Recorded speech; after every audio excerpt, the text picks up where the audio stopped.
Major IT కంపెనీస్‌లో ఈ AI automation వల్ల ఈ జాబ్స్ అన్నీ కూడా ఏ విధంగా రీషేపింగ్ అవుతున్నాయి అన్నది చాలా క్లియర్‌గా ఈ వీడియోలో డిస్కస్ చేద్దామండి. కరెంట్‌లీ మనకి ఏదైతే ఎంట్రీ లెవెల్ జాబ్స్ ఉంటాయో అందులో 60-70% ఆఫ్ ది టాస్క్స్‌ని ఏఐ టూల్స్ అనేవి ఆటోమేట్ చేసేస్తూ ఉన్నాయి. సో ఏదైతే basic boiler plate code generate చేయడం కానీ, లేకపోతే ఏదైతే టెస్ట్ కేసెస్ జనరేట్ చేయడం కానీ, డాక్యుమెంటేషన్ జనరేట్ చేయడం, కోడ్‌ని ఎక్స్‌ప్లెయిన్ చేయించుకోవడం ఇదంతా కూడా ఆటోమేటిక్‌గా 60-70% ఇంకా ఎంట్రీ లెవెల్ జాబ్స్‌లో ఉండే టాస్క్స్ అన్నీ కూడా ఇంకా ఏఐ చేసి పెట్టేస్తోంది. సో మరి అలా చేసి పెట్టేస్తుంటే ఆటోమేటిక్‌గా ఆ రోల్స్ కూడా ఇంకా ఎవాల్వ్ అయిపోతూ ఉంటాయి కదా! ఇందులో ఫస్ట్ మనం చూసేది పీపుల్ బేస్డ్ మోడల్ అనేది ఇంకా ఫ్యూచర్‌లో మరి ఉండకపోవచ్చనమాట. అంటే ఇన్నాళ్ళు మనకి క్లయింట్‌కి అమౌంట్ చార్జ్ చేసేటప్పుడు ఈ కంపెనీస్ ఎలా చార్జ్ చేసేవంటే ఇంతమంది ఎంప్లాయీస్ ఇంటూ ఇన్ని హవర్స్ అని చెప్పి చార్జ్ చేసేవి. కానీ క్లయింట్స్ ఇప్పుడు ఏమడుగుతున్నారు? సో ఆల్రెడీ ఏఐ వచ్చేసింది. ఏఐ చాలా పని చేసేస్తోంది కాబట్టి ఇంకా నేను ఎంప్లాయీ హెడ్ కౌంట్‌ని బేస్ చేసుకొని ఎందుకు పే చేయాలి అని చెప్పి. సో ఇంకా అది ఎలా మారిపోతుందయితే ప్రొడక్టివిటీ బేస్డ్ మోడల్‌గా మారిపోతుంది. ఇంకా అంతా ఔట్‌కమ్ బేస్డ్ అనమాట. ఓకే. సో నాకింకా ఎంతమంది పీపుల్ ఉన్నారో సంబంధం లేదు. ప్రొడక్టివిటీ నాకు ఔట్‌కమ్ వచ్చిందా లేదా? ఔట్‌కమ్‌కి ఇంత పే చేసుకుంటాను అనే మోడల్‌కి వెళ్ళిపోతుంది ఫ్యూచర్ అంతా కూడా. అలాగే సెకండ్ చేంజ్ మనం చూడబోయేది ఇంకా లార్జ్ టీమ్స్ అనేవి ఉండవనమాట. ఒక ప్రాజెక్ట్ అంటే ఇంక అందులో చాలామంది ఉండేవారు కదా! బిజినెస్ అనలిస్ట్స్ అని, డెవలపర్స్ అని, testers, support engineers, documentation specialists వీళ్ళందరూ ఉండేవారు కదా! ఇప్పుడు ఎలా మారిపోతుందంటే ఇందులో సగానికి సగం ఏఐ అనేది టాస్క్స్‌ని మనకి ఆటోమేట్ చేసేస్తోంది కాబట్టి సో ఇక మల్టీ స్కిల్డ్ పీపుల్ కావాలి. ఎవరికైతే technical knowledge, domain knowledge, communication, AI tools knowledge ఇవన్నీ కలిపినటువంటి మల్టీ స్కిల్డ్ పీపుల్ ఎవరైతే ఉంటారో వాళ్ళతో తక్కువ మందితోనే ఇంకా టీమ్స్ అనేవి ఫామ్ అయ్యేటటువంటి అవకాశం ఉంది. ఎందుకంటే వాళ్ళు చాలా వరకు ఏఐ టూల్స్ హెల్ప్ తీసుకొని సో 10 మెంబర్స్ చేసే పనిని 3 మెంబర్సే చేయగలుగుతారు కాబట్టి టీమ్ సైజెస్ కూడా బాగా తగ్గించేటటువంటి అవకాశాలు కనిపిస్తూ ఉన్నాయి. అలాగే ముఖ్యంగా మనం మాట్లాడబోయేది డెవలపర్ రోల్స్. డెవలపర్ రోల్స్ ఏ విధంగా చేంజ్ అవుతాయి అంటే ఇంకా పూర్తిగా కోడింగ్ అవసరం లేదు అనేటటువంటి పరిస్థితి అయితే ఖచ్చితంగా ఉండదు. సో కోడింగ్ అవసరం ఉంటుంది. కాకపోతే డెవలపర్ రోల్ ఏ విధంగా చేంజింగ్ అవుతుంది అంటే ఇన్నాళ్ళు ఏదైతే రిక్వైర్మెంట్స్ మాన్యువల్‌గా తీసుకునేవారు, కోడ్ మాన్యువల్‌గా చేసేవారు, టెస్టింగ్ మాన్యువల్‌గా చేసేవారు కదా! ఇదంతా మాన్యువల్‌గా జరిగేది. ఇప్పుడు డెవలపర్ రోల్స్ ఏ విధంగా మారిపోతాయి?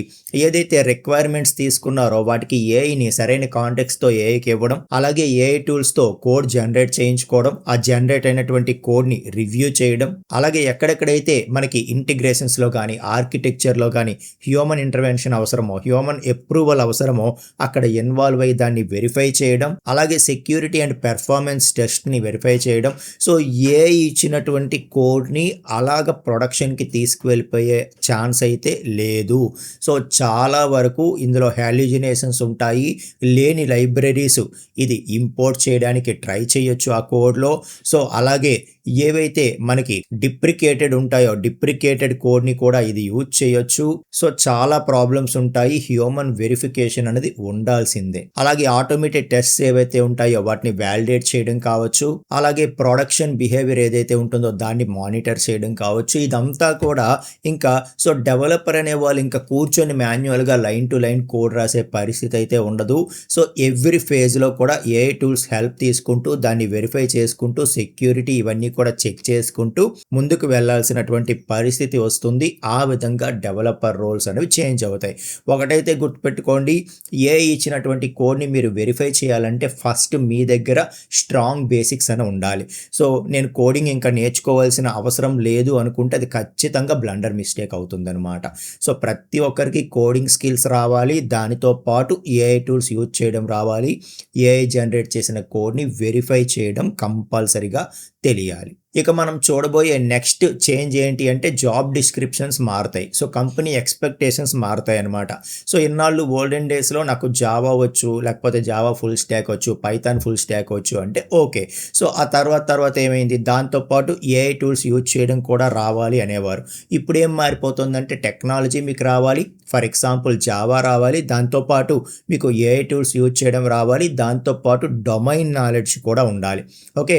సో మీకు technical skills plus AI tools use చేయడం plus domain knowledge means banking sector కానీ హెల్త్ కేర్ కానీ ఇన్సూరెన్స్ కానీ ఇలా డొమైన్ నాలెడ్జ్ కూడా మీకు కంపల్సరిగా ఉన్న వాళ్ళకి ఎక్కువ ప్రయారిటీ అనేది ఉంటుందన్నమాట. ఇక మనం నెక్స్ట్ చూడబోయే చేంజ్ ఏదైతే బల్క్ హైరింగ్స్ ఉండేవో అవి ఉండవు, ఇంకా స్కిల్ బేస్డ్ హైరింగ్సే జరుగుతాయి. ఓకే, సో మాకు ఇంతమంది కావాలి, ఈ కాలేజీకి వెళ్తాము, ఇంత బల్క్ హైరింగ్ చేస్తాము, ఇటువంటివి ఉండదు. మాకు ఇంత స్కిల్ కావాలి, ఇంతమంది స్కిల్ పీపుల్ కావాలి, ఆ స్కిల్ ఎవరి దగ్గర ఉంటే వాళ్ళని మాత్రమే తీసుకుంటాం అనేటటువంటి పరిస్థితి వస్తుందన్నమాట. ఓకే, సో దీంట్లో భాగంగా ఫ్రెషర్స్కి కూడా వాళ్ళు ఎన్నాళ్ళు 3+ ఎక్స్పీరియన్స్కి ఏదైతే నాలెడ్జ్ ఉండేదో అవన్నీ ఎక్స్పెక్ట్ చేస్తున్నారు.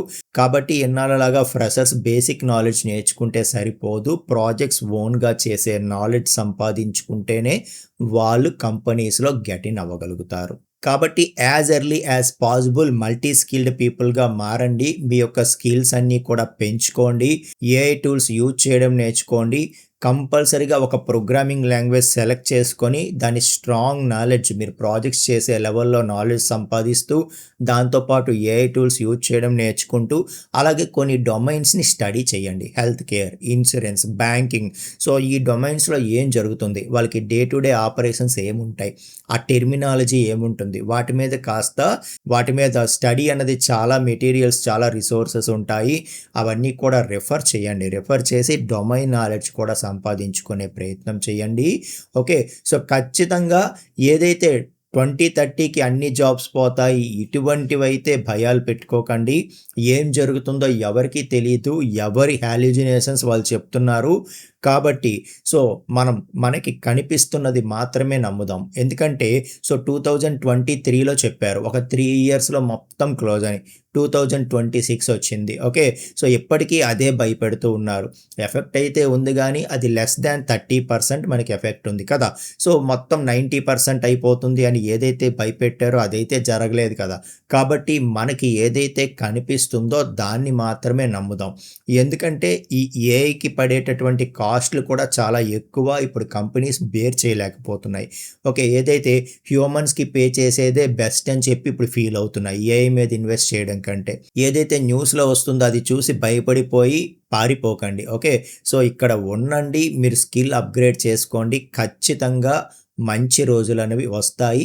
ఏఐ బేస్డ్గా చాలా కొత్త రోల్స్ మనకి పుట్టుకొస్తాయని చెప్తున్నారు. అందరికీ కూడా కెరియర్ ఇంకా బాగుంటుందే తప్ప ఎవరూ కూడా ఫ్యూచర్లో జాబ్లెస్ అయిపోయే పరిస్థితి ఉండదు అని చెప్పి చాలా రిపోర్ట్స్ చెప్తున్నాయి. కాబట్టి మనకి కనిపిస్తున్నదే నమ్ముదాం, మన యొక్క స్కిల్ని ఏదైతే పెంచుకుంటూ వెళ్దాం. ఖచ్చితంగా ప్రతి ఒక్కరికి కూడా బెస్ట్ కెరియర్ అనేది ఉంటుందన్నమాట. ఓకేనా, ఆల్ ద వెరీ బెస్ట్ అండి. నెక్స్ట్ వీడియోలో మనం మరొక యూస్ఫుల్ టాపిక్తో కలుసుకుందాం. థ్యాంక్ యూ సో మచ్ అండి.